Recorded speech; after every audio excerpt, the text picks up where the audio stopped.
Hey there, Market Monday. It's April 13th. We are in the thick of it. Just finished the Masters this weekend.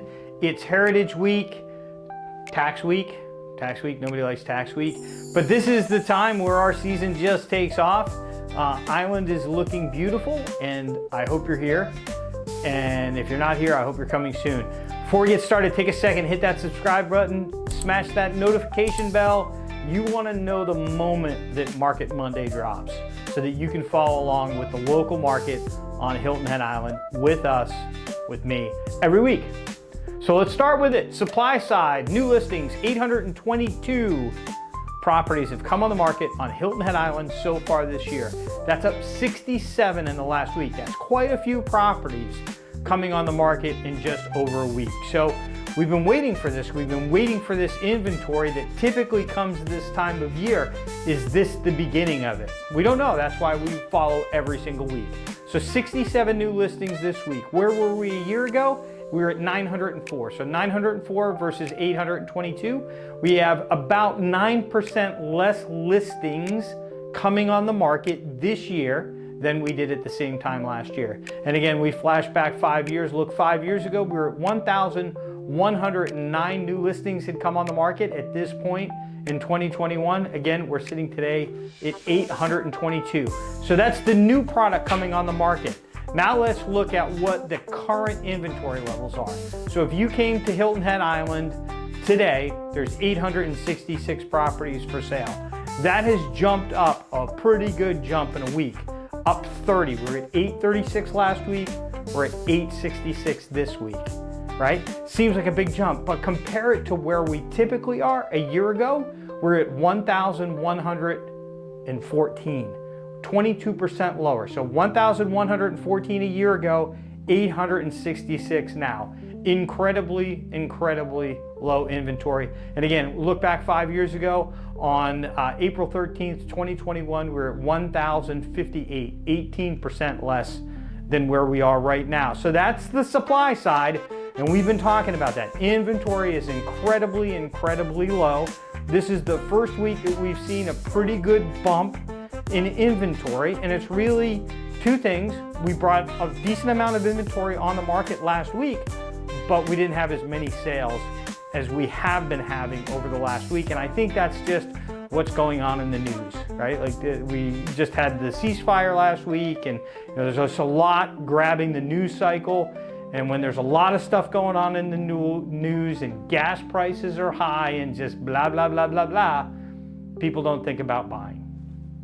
I think it's the best opportunity to buy when that stuff happens, right? When everybody else is taking a pause, swoop in, make an offer. You'll be surprised at what you might get yourself. Pending sales, we had 601 properties go under contract so far this year, 38 in the last week. So we're 563 last week, we're at 601 this week. A year ago, we were at 580, so we're outperforming where we were a year ago. So inventory is lower, pending sales are higher. Pretty good metric to have to show the strength of the market and the improvement that we're continuing to see in the market. So that 580 a year ago, we're 3.6% higher this year than where we were a year ago. And again, we look back 5 years on April 13th, 2021, we're at 1,169. That was a lot of pending sales. So right now we're 49% below where we were 5 years ago.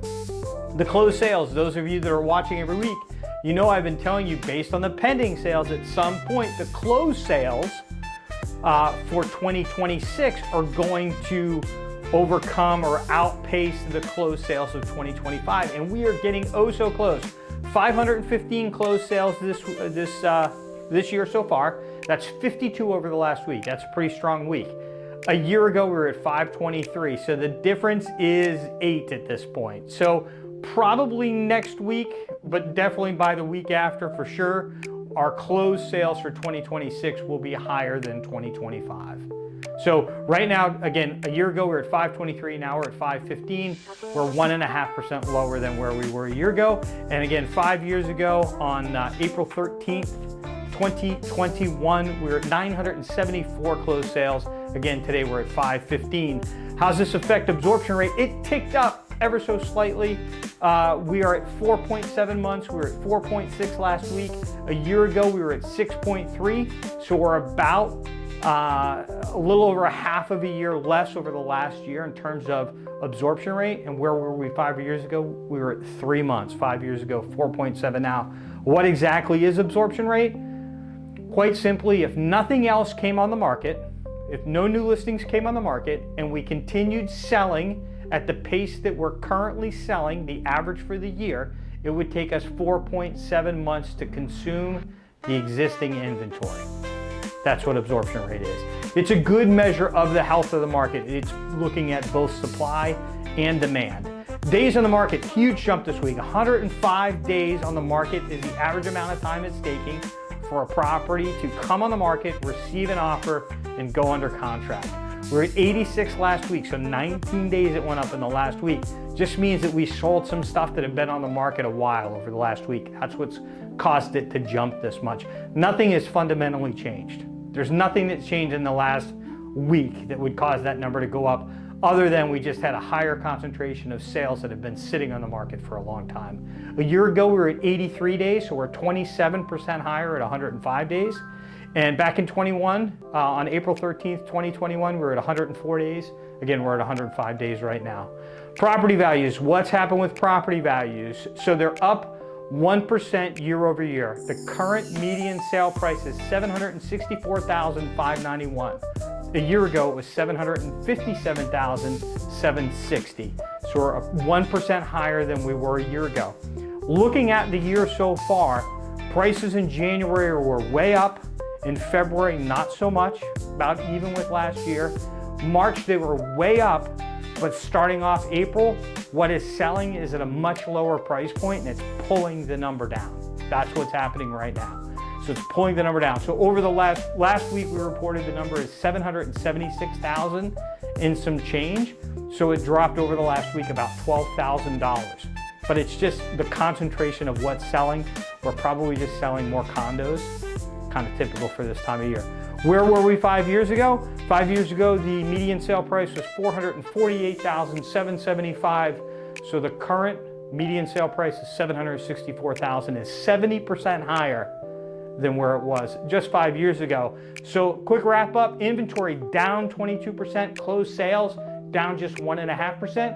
Again, come next week, that number could be an even or maybe even positive come next week, but certainly within the next 2 weeks, that number will turn positive. So inventory down and sales up, right? That means price is going way up.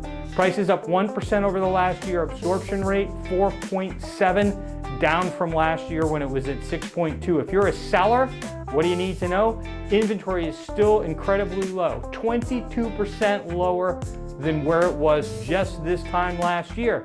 But despite all the shrinking inventory, pending sales are still outpacing where we were a year ago. Like, how can that be with such little amount of inventory? How can we be selling more properties? There's less product on the shelf. How can we actually be spending more or selling more properties? It's really interesting to understand how strong the market is showing right now based on that, and why, right? The media makes it sound like this is not a good time to buy. Interest rates are high. What you're seeing now, the people that are buying right now are the smart people. Like, this is the best deal you're gonna get in the next 5-10 years. And people that understand that aren't just focused on interest rates and understand that interest rates are temporary, right? They're jumping in, they're using these opportunities, these scares that are happening with the media, they're using these opportunities to jump in the market, strike a great deal, and then they're off to the races. So pending sales are outpacing last year, and closed sales will be outpacing last year very, very soon. If you're a buyer, I would tell you, don't worry, like if you find a property, don't worry about the asking price if the asking price is goofy. We're seeing some goofy properties on the market, or not goofy properties, we're seeing properties on the market with some goofy asking prices. Meaning they're priced like the market is appreciating at 10% a year, right? And it's not. I would tell you, don't let that influence your decision. However, don't let that turn into an ego thing. Because the seller is asking some crazy price, don't come in with a crazy low offer. That's just two egos and nothing will ever get done. come in with a reasonable offer supported by the comps, right? And what we're seeing is when those are presented to a seller and it's explained to the seller is, for the most part, pretty negotiable, because so many sellers think, I'm gonna price at this high price point, and if a buyer doesn't like it, they'll just make me an offer. The problem with that is when it's priced high like that, buyers don't want to insult the sellers, so the buyers either don't make an offer, or even worse, they make an offer and buy something else that's priced correctly. And then that seller is sitting there asking the agent, like, how come you're not bringing me any offers? And the answer is always, because you're priced so incorrectly, buyers don't want to waste your time. I'm telling you, some of those could be some really great deals if you're a buyer, so give it a shot, right? Like, know that you're gonna make offers and many of them might not be accepted, but make your offers, give it a shot. Don't worry about what the asking price is. Make an offer based on what the property is worth and just see what happens. What do you got to lose? The paper that the contract's written on is not that expensive. Most agents that I know don't charge a client to make an offer. So it costs you nothing to make an offer. See what you can get the property for. It always kind of makes me chuckle when a potential buyer asks me, hey Dan, what do you think we could buy this house for? My answer is always, I don't know, but it won't cost us anything to find out. Just remember that. It won't cost you anything to find out, right? And also with a buyer, just remember that what's holding up sales right now, the reason that there's still an opportunity to get some deals is interest rates. Interest rates are temporary. They can change week to week, and they do change week to week.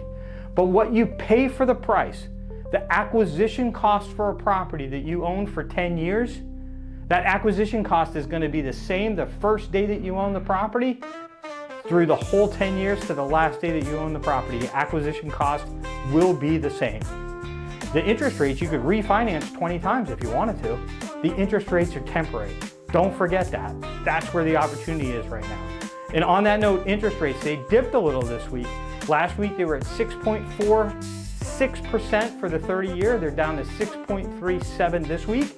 And if the ceasefire holds and everything holds, I expect those numbers to keep going down, especially in May when the new Fed chair is in the seat. 1 year ago, the 30-year was at 6.62. So 6.62 a year ago, 6.37 today.